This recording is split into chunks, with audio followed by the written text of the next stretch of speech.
कुछ साथियों के लिए आलोचना करना,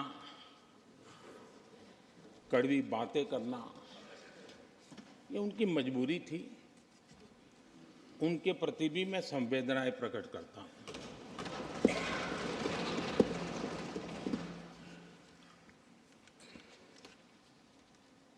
मैं उस दिन तो कह नहीं पाया, लेकिन मैं खड़गे जी का विशेष आभार प्रकट करता हूं।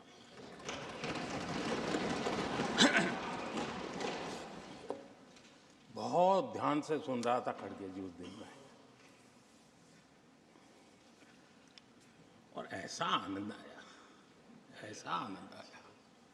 ऐसा बहुत कम मिलता है।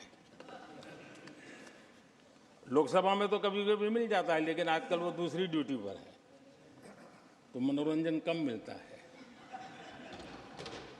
लेकिन लोकसभा में मनोरंजन जो कमी हमें खल रही है, उस दिन आपने पूरी कर दी।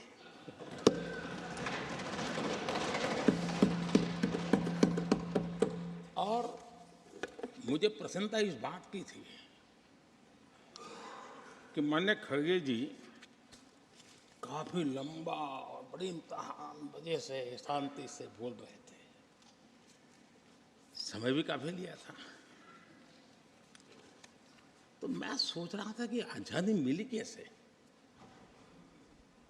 इतना सारा बोलने की आजादी मिली कैसे।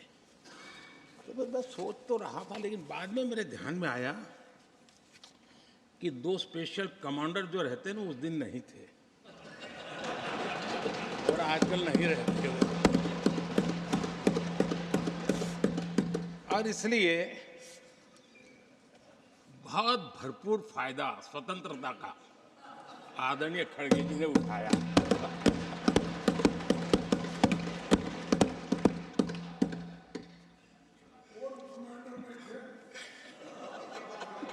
और मुझे लगता है कि उस दिन खड़गे जी ने सिनेमा का एक गाना सुना होगा, ऐसा मौका फिर कहाँ मिलेगा।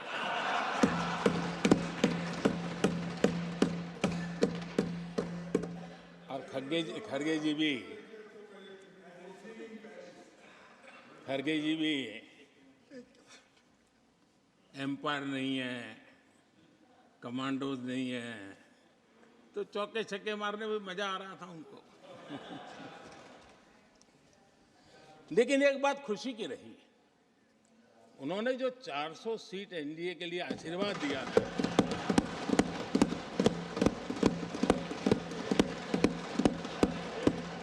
और मैं खड़गे जी के इन आशीर्वाद को, आपके आशीर्वाद मेरे सर आंखों पर, अब आपको आशीर्वाद वापिस लेना तो ले सकते हैं, क्योंकि एक कमांडो तो आ गए हैं।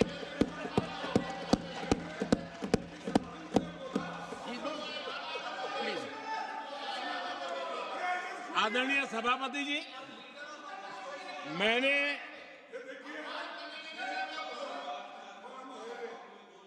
आदरणीय सभापति जी,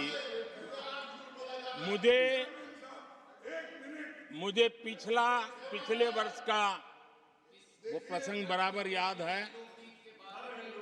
उस सदन में हम बैठते थे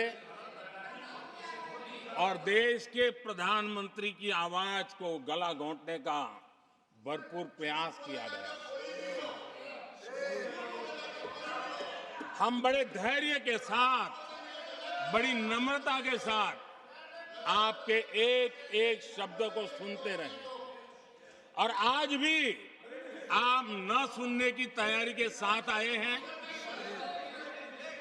आप न सुनने की तैयारी के साथ आए हैं, लेकिन मेरी आवाज को आप दबा नहीं सकते हैं।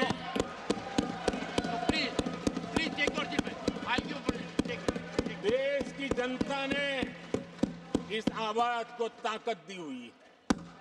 देश की जनता के आशीर्वाद से आवाज निकल रही है, और इसलिए आपने पिछली बार, मैं भी इस बार पूरी तैयारी के साथ आया हूं। मैंने सोचा था कि उस वक्त कि शायद आप जैसे व्यक्ति सदन में आए हैं तो मर्यादाओं का पालन करेंगे, लेकिन डेढ़ पौने 2 घंटे तक क्या जुल्म किया था आप लोगों ने मुझ पर, और उसके बाद भी मैंने एक भी शब्दों की मर्यादाएं तोड़ी नहीं थी। आदरणीय सभापति जी, मैंने भी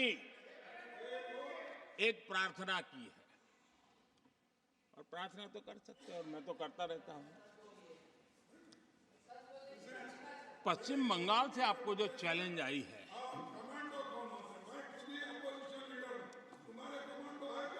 और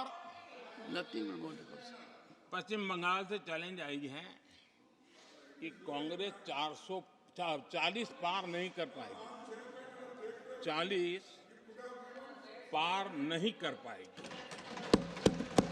मैं प्रार्थना करता हूं कि आप 40 बचा पाएं।